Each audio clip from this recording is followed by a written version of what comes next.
अस्सलामुअलैकुम। This is another class on nuclear physics. मैंने जो पिछली क्लास थी उस पे मैंने जो हमारी पिछली क्लास हुई थी उसमें मैंने किया ये था कि मैंने कुछ क्वेश्चंस जो हैं वो ग्रुप पे डाले थे। सॉरी, कुछ जो डॉक्यूमेंट्स है ना, शीट्स ग्रुप पे डाली थी।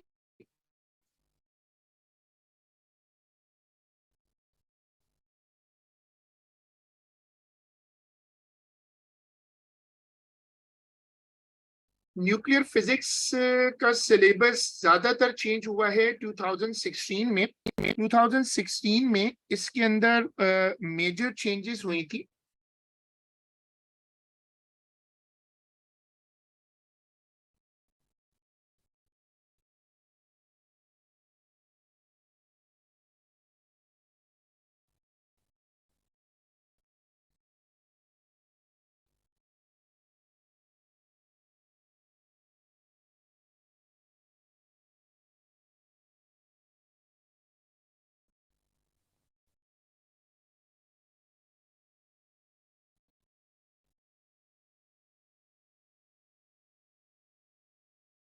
I am starting this question. A stationary nucleus X decays by emitting a beta plus particle to form a nucleus of carbon 13. An incomplete equation to represent this decay is. State the name of the class group of particles that includes beta plus. Beta plus होते तो electrons है ना, जो beta plus होते हैं वो technically electrons होते हैं। और इलेक्ट्रॉन्स आते हैं किस ग्रुप में? इलेक्ट्रॉन्स आते हैं टेक्निकली, उनका ग्रुप है leptons. For nucleus X, state the number of proton and neutron. आप में से जिन लोगों ने पिछली क्लासेस भी ली हैं तो उन्होंने देखा होगा कि ये जो कॉन्सेप्ट है बीटा प्लस बीटा माइनस का, वो आपको याद होना चाहिए। इक्वेशंस जो हैं, कोई भी बीटा डीके जब होता है तो उसका मास नंबर नहीं बदलता, एटॉमिक नंबर चेंज होता है, लेकिन जो मास नंबर है वो नहीं चेंज होता।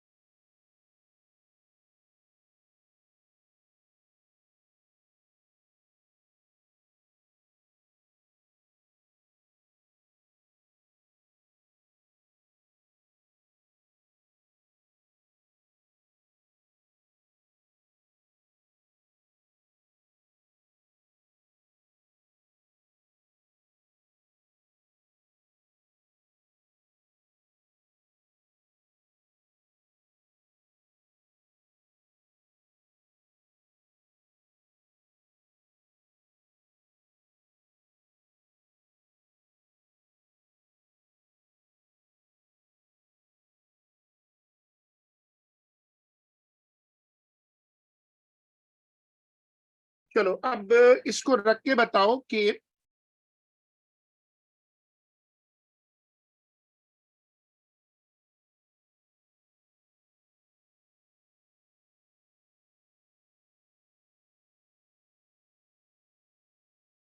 अब तुमने ये इक्वेशन देख ली, और अगर तुम इस इक्वेशन को सामने रखते हो तो तुम इसमें देखो कि पीछे मास नंबर तो सेम होगा, जो भी ये पार्टिकल होगा उसका भी ये नंबर 13 होगा। न्यूट्रिनो के पास तो कोई चार्ज वार्ज नहीं होता।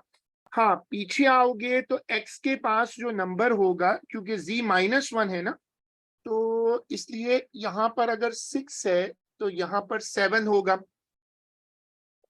तो नंबर ऑफ प्रोटॉन तो 7 हो गया। न्यूट्रॉन निकालने के लिए इन दोनों नंबर्स को माइनस कर दो।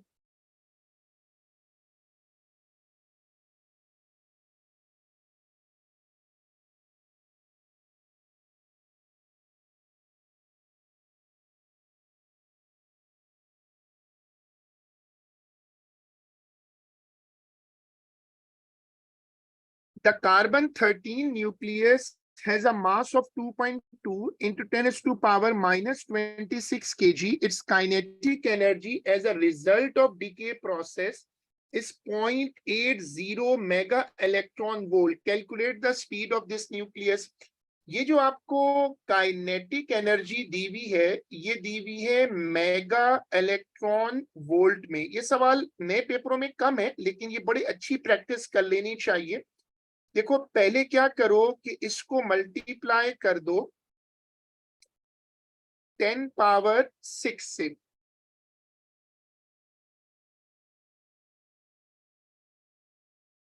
और फिर मल्टीप्लाई कर दो 1.6 इंटू 10 टू पावर माइनस 19 से, तो ये जूल में आ जाए.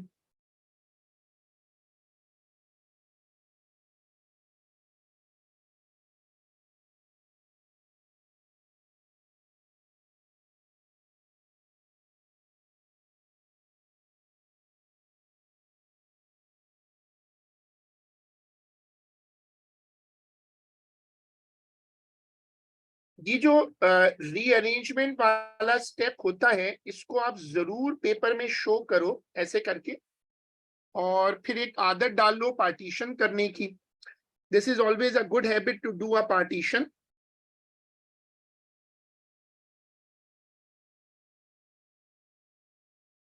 अब ये कार्बन 13 है. कार्बन 13 अगर लेता हूं तो इसका मास होगा 13 U.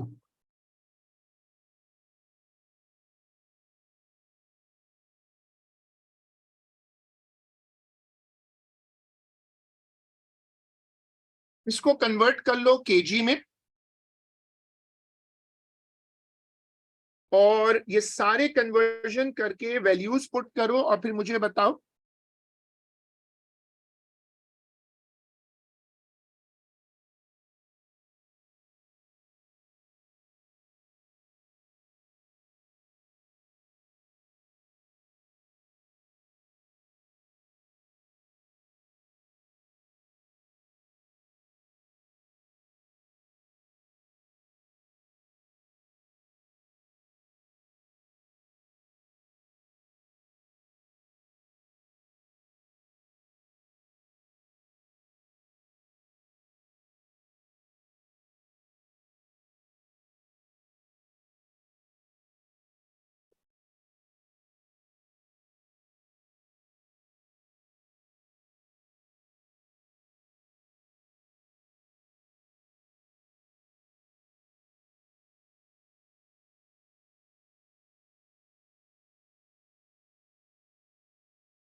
जो लोग इसको वर्किंग को शेयर कर सकें, वो वर्किंग ऐसे कॉपी करें पूरी, जो मैंने हर बार आपको हमेशा क्लास में समझाया कि आप भले 4 क्वेश्चन करो, 5 करो, लेकिन पूरे स्टेप्स लिखकर करो, सारी वर्किंग के साथ करो, यूनिट कन्वर्जन दिखाओ, सिग्निफिकेंट कवर करो, नेसेसरी. आप उसको एब्रप्टली देखते हो और देखकर बस छोड़ देते हो, तो ये कभी भी उसको वर्कआउट का फायदा नहीं होता. तो अब आप इसको यहाँ सारी वैल्यूज पुट करो और मुझे आंसर करके बताओ.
If anyone has made the calculation please answer share करो जल्दी से, काफी टाइम लग गया इस कैलकुलेशन को, अभी तक किसी ने आंसर शेयर नहीं किया।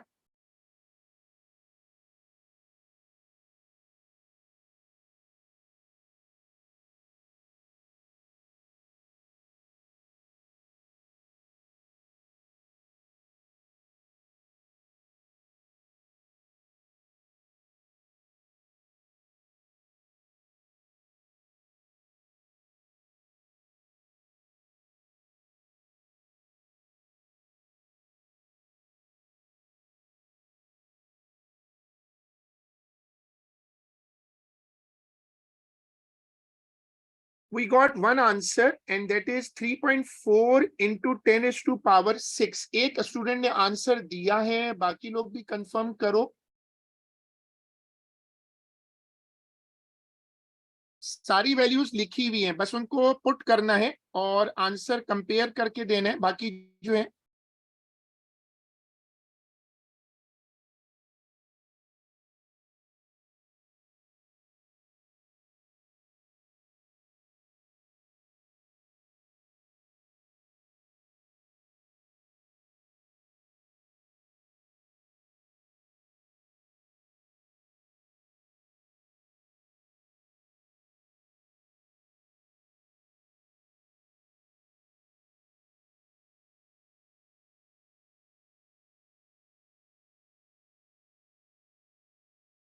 Explain why the sum of the kinetic energy of carbon-13 and beta plus particle cannot be equal to the total energy released by the decay process।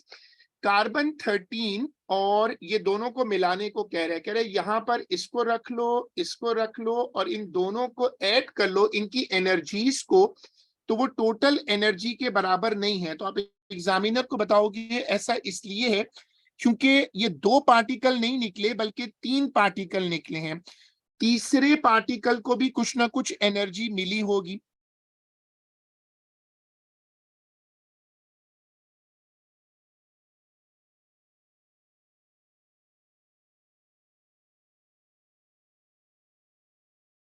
तो आप बता दो एग्जामिनर के लिए कि वहां पर एक पार्टिकल ये भी है।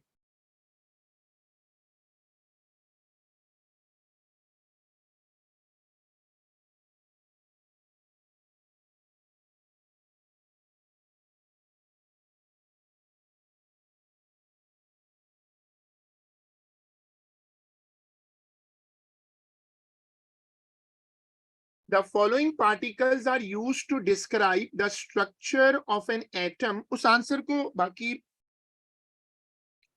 उस आंसर को जो है किसी और ने वेरीफाई नहीं किया, so I am moving forward.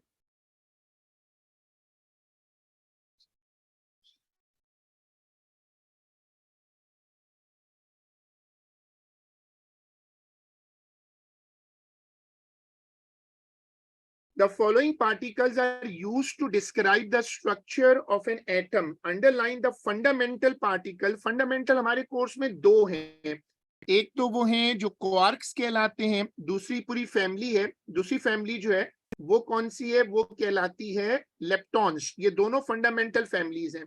तो इलेक्ट्रॉन फंडामेंटल है और क्वार्क फंडामेंटल है। इलेक्ट्रॉन लेप्टॉन होता है ना, तो वो फंडामेंटल है।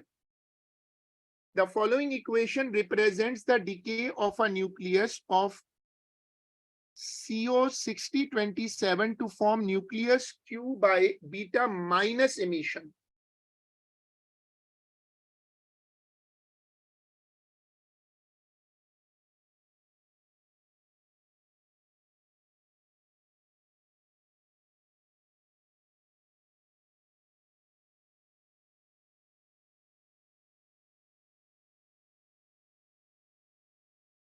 जो बीटा माइनस इमिशन होता है, पहले हम उसकी इक्वेशन लिख लेते हैं।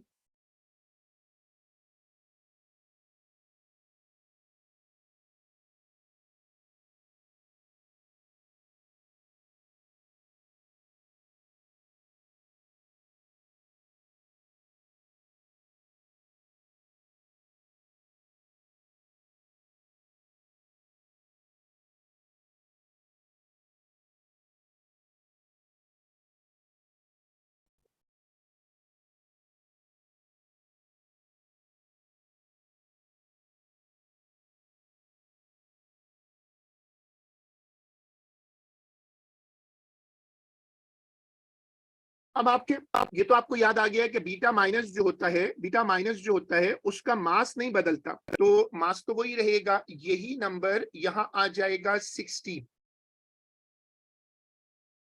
जो नीचे वाला नंबर है 27, उसमें 1 ऐड करना पड़ेगा। State the name of the particle x, तो आंसर क्या होगा, स्टेट द, ये जो बेसिकली लिखा हुआ है ना, ये एंटी न्यूट्रिनो है। तो जो पार्टिकल एक्स है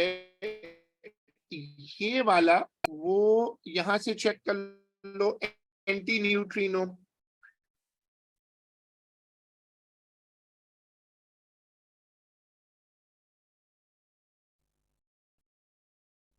good. Describe two differences between the decay of a nucleus that emits a beta minus particle and the decay of a nucleus that emits a beta plus। ये वो sheets हैं जो मैंने आपको कल ग्रुप पे post की थी ना।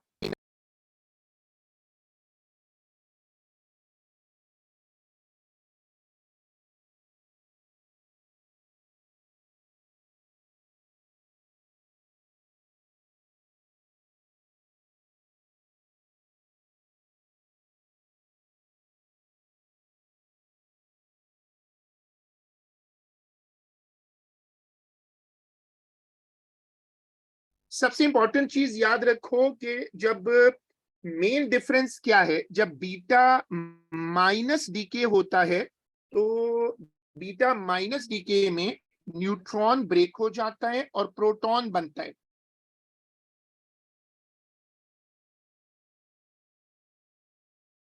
देखो ये वाला सबसे मेन डिफरेंस ये है। In a simple quark model, there are three types of quark. State the composition of the proton and of the neutron in terms of these three quarks। ये मेमोरी है, इसको तुम रट के जाओ, ये मेमोरी है, इसको तुम अच्छे से मेमोराइज कर लो। प्रोटॉन के लिए क्या होता है, प्रोटॉन के लिए UUD होता है।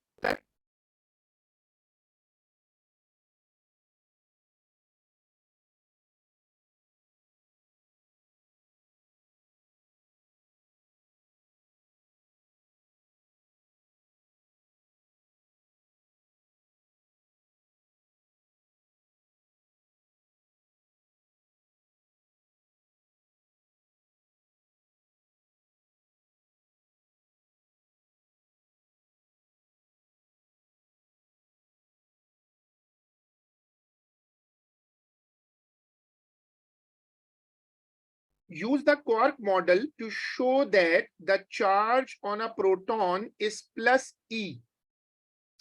हमने अभी प्रोटॉन की वैल्यू नेविगेट करके लिखी, देखो प्रोटॉन अभी हमने मेंशन किया UUD। अब वो जो मैंने शीट पोस्ट की हुई है जिसमें सबके चार्जेस हैं वो सामने रख लो।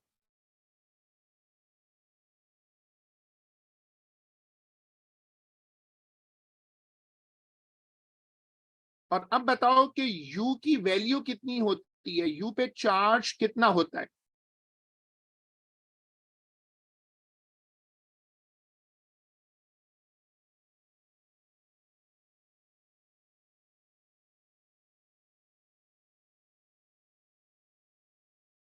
U की वैल्यू 2/3 होती है और D की वैल्यू क्या होती है, -1/3।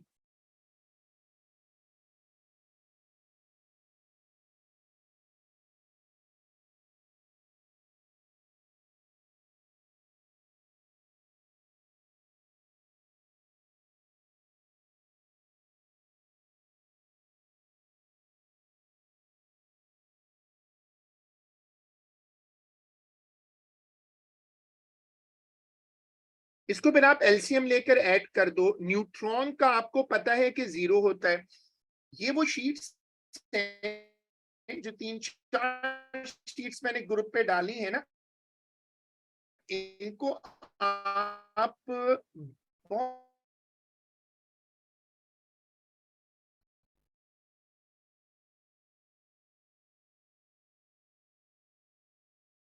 अब u की वैल्यू है -1/3। उसको ऐसे सॉल्व करो तो ये 0 आ जाएगा।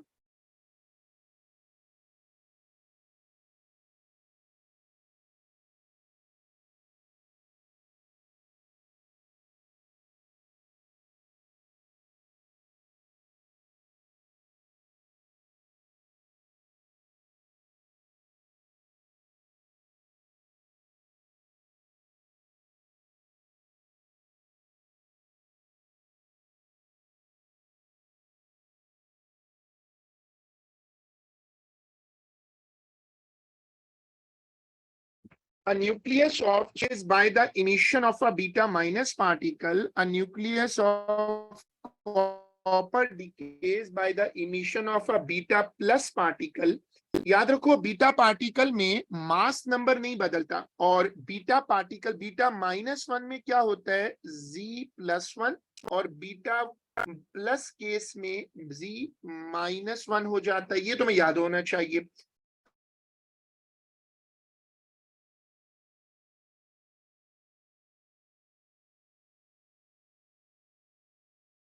अगर ये याद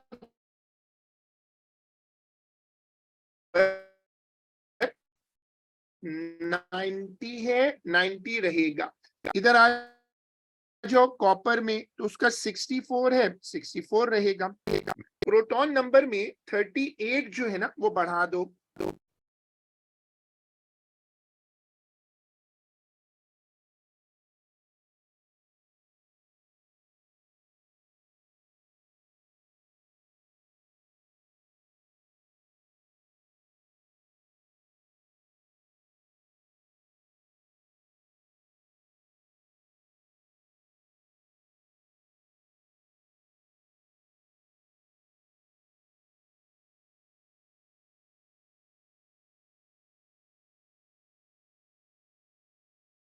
इसको याद रखना ऐसे आसान है कि बीटा माइनस हो तो Z+1 होता है, बीटा प्लस हो तो Z-1 होता है। बहुत सारे लोगों को यही कंप्लेंट होती है कि इसमें नंबर्स मिक्स हो जाते हैं, तभी मैंने वो शीट्स अलग करके पोस्ट की हैं। State the name of the force responsible for beta decay. जो बीटा डीके है उसके लिए जो फोर्स इन्वॉल्व होती है उसका नाम है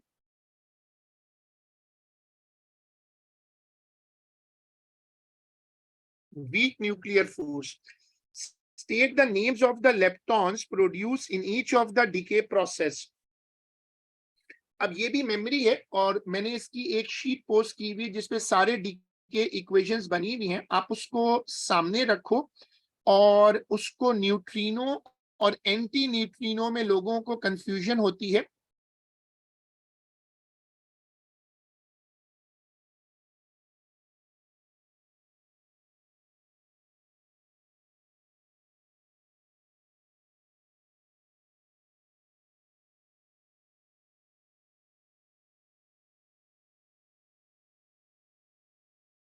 जब बीटा प्लस डीके होता है तो उसमें बीटा प्लस डीके में न्यूट्रिनो निकलता है, इलेक्ट्रॉन न्यूट्रिनो। और जो बीटा माइनस डीके है उसमें एंटी न्यूट्रिनो निकलता है।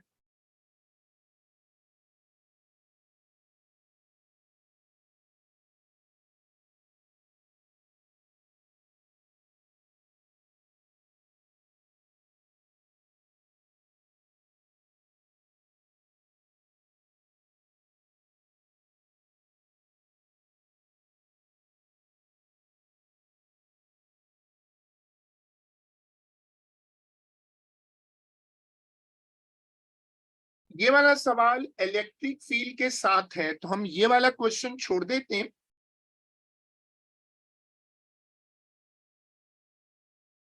हाँ सही।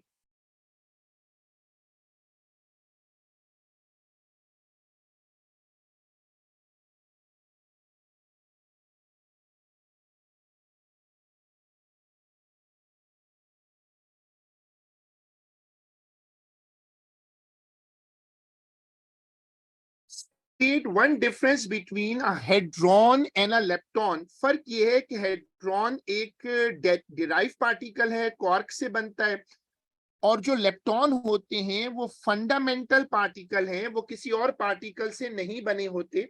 State the quark composition of a proton and a neutron. इसको तुम याद कर लो।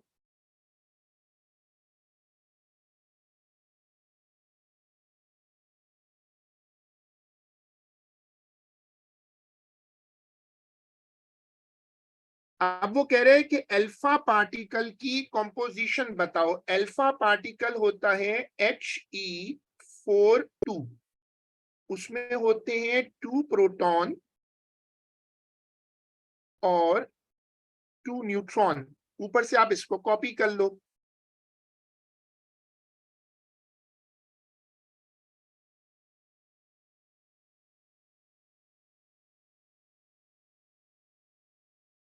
ऐसे कॉपी कर लो। यूज जो है वो हो जाएंगे 6।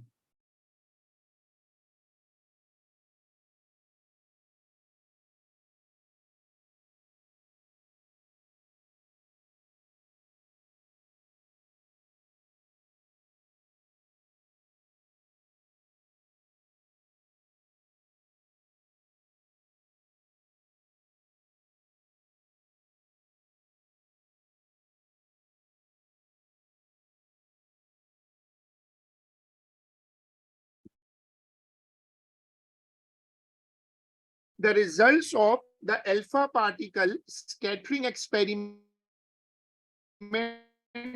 provide evidence for the structure of an atom। पहला रिजल्ट ये था कि vast majority of alpha particle pass straight through the metal foil or are deviated by small angles। A very small minority of alpha particles are scattered through angles greater than 90, जो rebound हुए थे। तो पहला result क्या बता रहे हैं कि अगर अल्फा पार्टिकल उसके थ्रू गुजर गए तो उसका मतलब है कि majority volume of an atom is empty. Majority volume of an atom is empty. दूसरा, जब वापस आए तो आपको याद है कि ये एटम का स्ट्रक्चर है, तो अल्फा पार्टिकल जो हेड ऑन होने लगेगा वो वापस मुड़ेगा। तो इसका मतलब है कि एटम के बीच में, चूंकि इसके 2 मार्क्स दे रहा है ना, तो एटम के बीच में एक सॉलिड होता है जिसका साइज बहुत कम होता है, डेंसिटी बहुत ज्यादा होती है, मेजॉरिटी मास वहीं पर होता है, और न्यूक्लियस पे पॉजिटिव चार्ज है। तो 2 नंबर दे रहा है। दोनों नंबर किस बात के? एक तो ये बताने के कि न्यूक्लियस इज पॉजिटिवली चार्ज्ड, एक तो ये बताने के लिए कि न्यूक्लियस इज पॉजिटिवली चार्ज्ड, और दूसरा ये बताने के लिए कि न्यूक्लियस इज हाईली डेंस।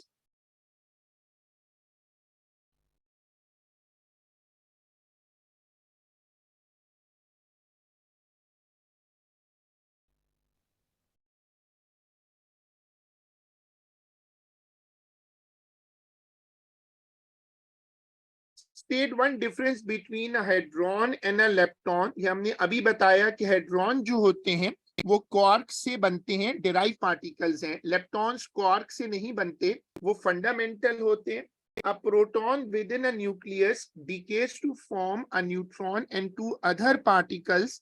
ये बेसिकली प्रोटॉन टू न्यूट्रॉन है। तो प्रोटॉन टू न्यूट्रॉन का मतलब है कि ये बीटा प्लस डीके है, और बीटा प्लस डीके की इक्वेशन वहां से देख लो और उसको कंप्लीट कर दो।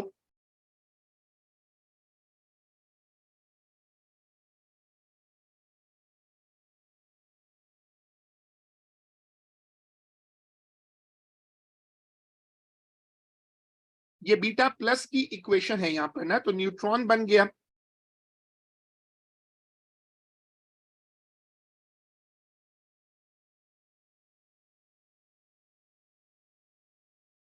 तो इसमें एक तो बनेगा खुद beta particle,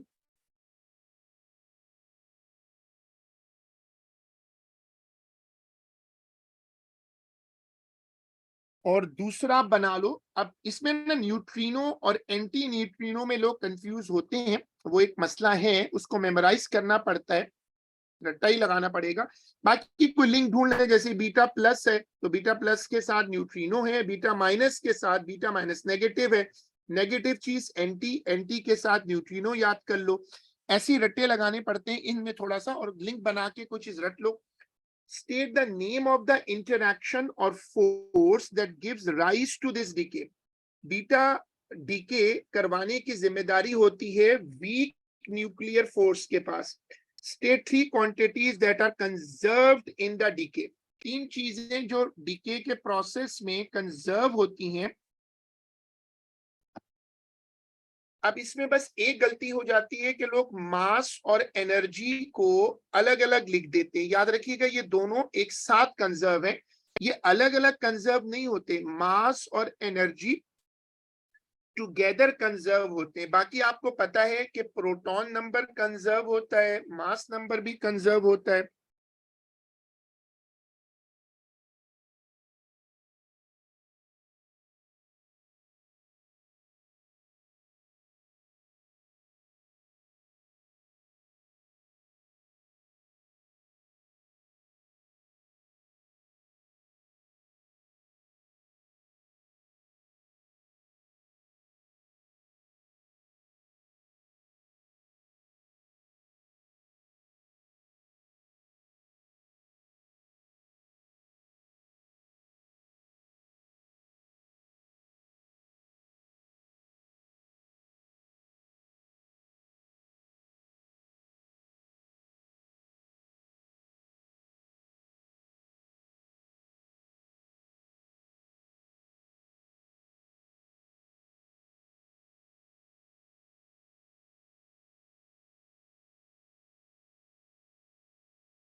Use the quark model of a proton to show that it has a charge of plus E.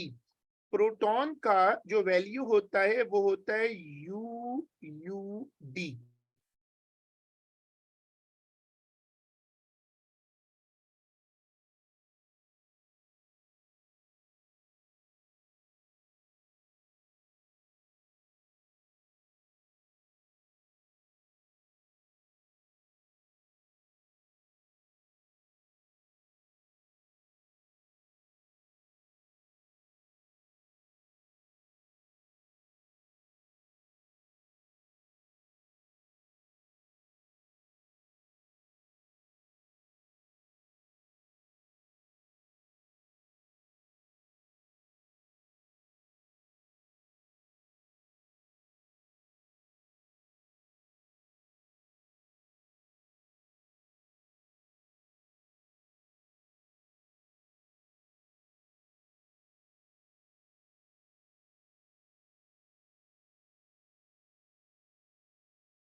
Distinguish between an alpha particle, distinguish between an alpha particle and a beta plus particle.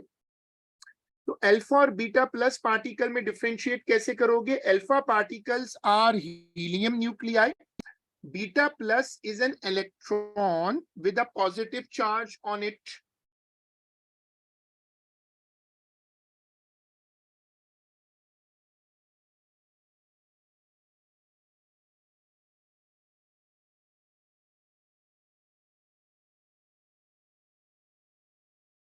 Alpha particle hadron है और beta particle lepton है। State the equation that shows the decay of a particle in a nucleus result in beta plus emission should be shown in the notation that you use. तो अब इसको beta plus की equation लिख के दिखा दो। जो मैंने बार बार बताया कि देखो वो जो मैंने शीट्स आपको दी है ना, 4 शीट्स हैं, उनको अच्छे से याद कर लो।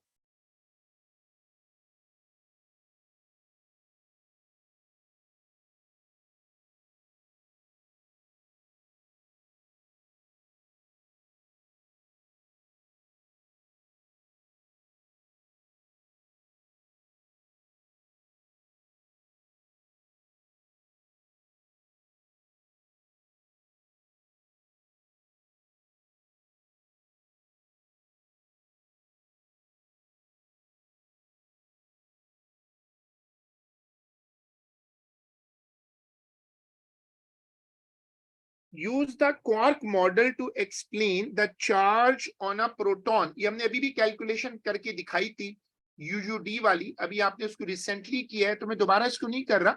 ये जो डेटा बेस है ना, जो 4 शीटों का, 4 शीट्स का डेटा बेस है, बस वो याद कर लो और उसमें वो वर्कआउट कर जाता है।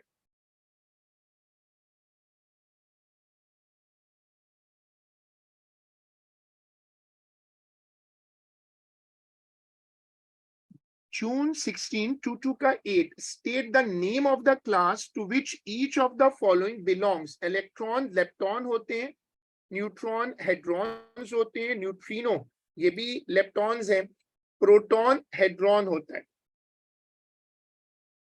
A proton may decay into a neutron with 2 other particles। Neutron का मतलब है 10। जब प्रोटॉन न्यूट्रॉन में टूटेगा तो ये बीटा प्लस डीके होगा।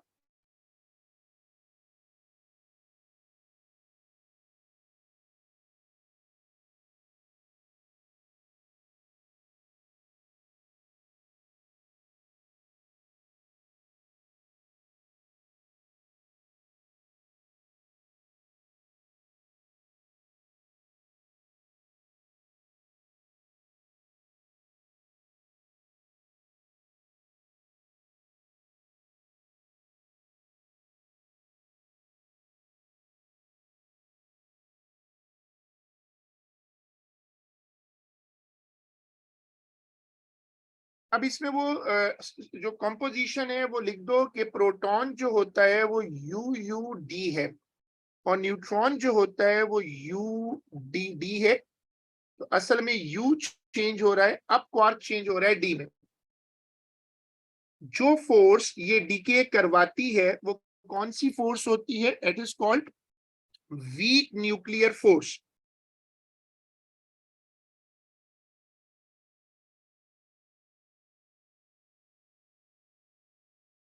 चलो फिर आज का काम यहीं तक रख लेते हैं और हम इसको फिर इंशाल्लाह जो हमारी अगली क्लास होगी, न्यूक्लियर को हमने काफी माशाल्लाह कवर कर ली है। 2016 के पीछे भी मैंने एक वीडियो अपलोड की थी। 2016 के पीछे बिल्कुल डिफरेंट तरह के क्वेश्चंस हैं एमसीक्यूज में भी, लेकिन मेन क्वेश्चंस मैंने आपको करवा दिए। इसमें काफी लोगों को कंफ्यूजन थी। अगर आप इसको वो 4 शीट्स याद कर लेते हैं और कुछ क्वेश्चंस भी कर लें तो आपको ये पूरा अच्छे से याद हो जाएगा। हम इसको यहीं तक रख रहे हैं, इंशाल्लाह अगली क्लास में कंटिन्यू करेंगे। अल्लाह हाफिज।